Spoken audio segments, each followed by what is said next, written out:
अस्सलाम वालेकुम नाज़रीन, मैं हूं मोहम्मद नौशाद अली। नाज़रीन, आज जुम्मे का दिन है और आप सब लोग जानते हैं कि जुम्मे का दिन सियासत पे बहुत से लोगों के लिए भारी रहता है। पहले नून लीग के लिए भारी था, आज पाकिस्तान तहरीक इंसाफ के मामलात जो हैं वो इस तरह के हो चुके हैं कि अब मैं आपको अभी उसकी तफसीलात बताऊँगा। उससे बड़ी ख़बर आर्मी चीफ से मुतल्लिक है, वो मैं आपको बताऊँगा, लेकिन पहले आपको तहरीक इंसाफ का जो इस वक्त इमरान खान साहब के ख़िलाफ़ तोशाखाना रेफरेंस में फ़ैसला आया है उसकी कुछ तफसीलात बताता चलूँ, और साथ साथ मैं आपको ये भी बता दूंगा कि इसके बाद क्या होगा, आगे क्या होने जा रहा है और सियासत किस रुख को जाएगी। और जो आर्मी चीफ के मुतल्लिक जो मैंने आपको बताया वो भी बहुत बड़ी ख़बर है, वो भी मैं आपको ये इमरान खान साहब PTI की जो तफसीलात हैं वो देने के बाद फिर मैं उसके ऊपर भी आपको एक बड़ी ब्रेकिंग न्यूज़ दूँगा। इमरान खान साहब को आपको पता है कि मोहसिन शाहनवाज रांझा ने तोशाखाना रेफरेंस दायर किया हुआ था इलेक्शन कमीशन में। आज इलेक्शन कमीशन ने इमरान खान को उस रेफरेंस में नाअहल करार दे दिया। जी हाँ, उन्हें भी नवाज शरीफ की तरह नाअहल करार दे दिया गया है। कुछ थोड़ा सा फ़र्क है, उन्हें सुप्रीम कोर्ट से करार दिया गया था, इन्हें जो है इलेक्शन कमीशन ने दिया है। उनके पास कोई फोरम नहीं था अपील का भी, लेकिन इमरान खान साहब के पास हाई कोर्ट और सुप्रीम कोर्ट और ये अदालतों के दरवाजे उनके लिए खुले हैं और वो वहाँ कानूनी जंग लड़ सकते हैं। इलेक्शन कमीशन के 5 मेंबरान में से वैसे तो ये मुतफ़िका फ़ैसला है, लेकिन एक मेंबर जो पंजाब थे जो इलेक्शन कमीशन के, वो हसन भरवाना समथिंग, मेरे दिमाग में इस वक्त नाम नहीं है शायद, वो आज अगरचे के शामिल नहीं हो सके। ये जब फ़ैसला दिया जा रहा था रिज़र्व था फ़ैसला, लेकिन ये वो पहले से इस फ़ैसले के अंदर, मुतफ़िका फ़ैसले के अंदर अपनी राय दे चुके हैं।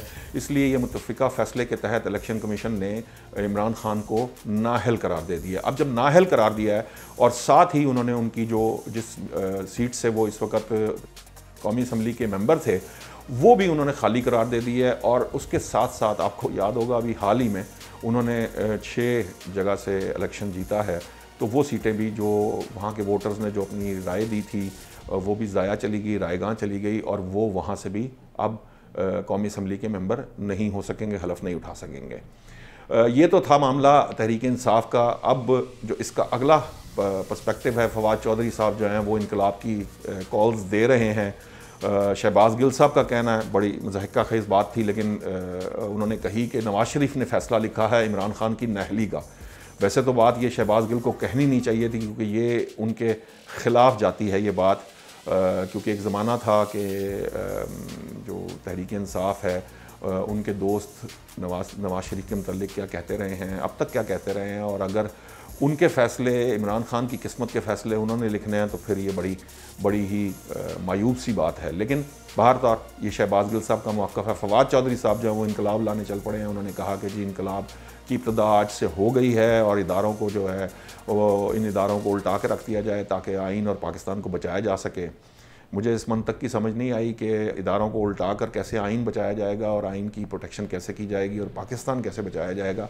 बहरहाल ये उनका मौक़िफ़ था। लेकिन इसमें एक अच्छा पहलू ये है कि अभी ये ख़बर भी हमें मौसूल हुई है। ये जब मैं वीलॉग शुरू कर रहा हूँ तो मेरे सामने ख़बर आई है कि इमरान खान साहब ने कानूनी जंग लड़ने का फ़ैसला किया, और ये बहुत ही अच्छी बात है कि वो बजाय इसके कि वो सड़कों और गलियों पर आकर और लोगों को तंग करें और शोर गोगा करें और अपना रिकॉर्ड प्रोटेस्ट करें, इससे कहीं बेहतर है कि वो अपनी जंग जो है वो कानूनी जंग वो अदालतों में लड़ें। और बड़े पुरुमीद हैं जो उनके लॉयर्स भी हैं, जैसे बैरिस्टर अली ज़फ़र ने कल भी कहा है प्रेस कॉन्फ्रेंस के दौरान। वो तो ये कह रहे थे कि इलेक्शन कमीशन का खैर इख्तियार नहीं, अगरचे कि ये ऐसा नहीं था। इलेक्शन कमीशन के पास बिल्कुल आइनी इख्तियार मौजूद है कि वो किसी को नाअहल कर सकता है।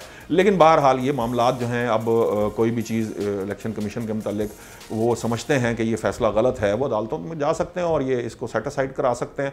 ये कोई ऐसी बड़ी बात नहीं, और यही उन्हें करना चाहिए। यही वो रास्ता है जिसकी वो नवाज शरीफ साहब को दिया करते थे। आप कह सकते हैं कि मशवरा कि आप ये करें और अदालतों का रास्ता इख्तियार करें, आप लोग प्रोटेस्ट ना करें, ये ना करें। और यही आज मामलात इस तरह से। बदकिस्मती ये है कि 2014 से लेकर अब तक ये जो एक ख़ास तरह का एक पॉलिटिकल इंजीनियरिंग हुई और प्रैक्टिस शुरू की गई, और उसमें 1.5 करोड़ जो वोट लेने वाला लीडर है वो आज नाअहल कर दिया गया। इससे पहले भी 1.25 करोड़ वोट लेने वाला लीडर नवाज शरीफ नाअहल कर दिया गया था।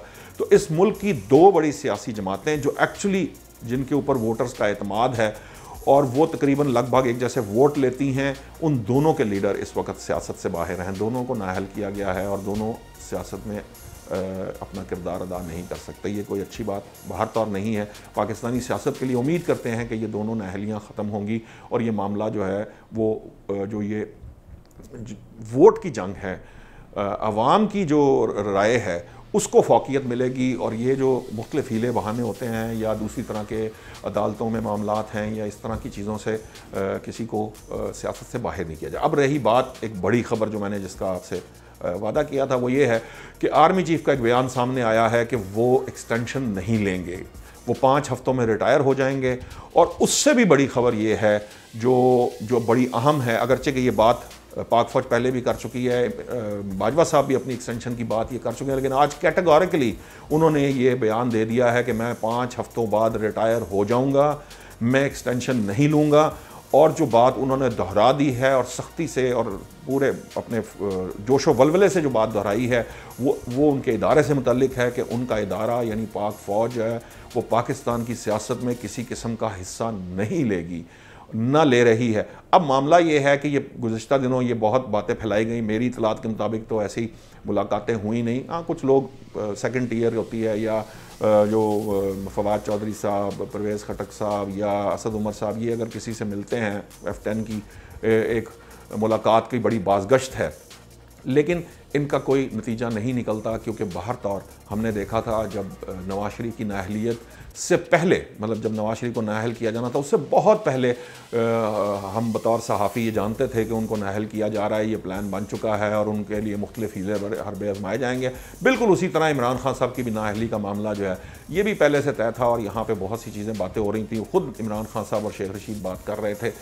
तो मामला ये है कि जब ये इस तरह के प्लान होते हैं, 10 साला प्लान नाकाम हो चुका है, उम्मीद की जानी चाहिए कि आइंदा इस तरह के प्लान्स नहीं बनाए जाएंगे और इस तरह की सियासत का जो इंजीनियरिंग है वो हमें देखने को नहीं मिलेगी, बल्कि उसके अगेंस्ट वोट को इज़्ज़त दी जाएगी, वोटर को इज़्ज़त दी जाएगी। वोटर क्या जो वो समझता है, जिसको वो वोट करता है, उसको जो है वो सबसे ज़्यादा अहमियत होगी और वही इस मुल्क में हुक्मरानी का इख्तियार रखता है।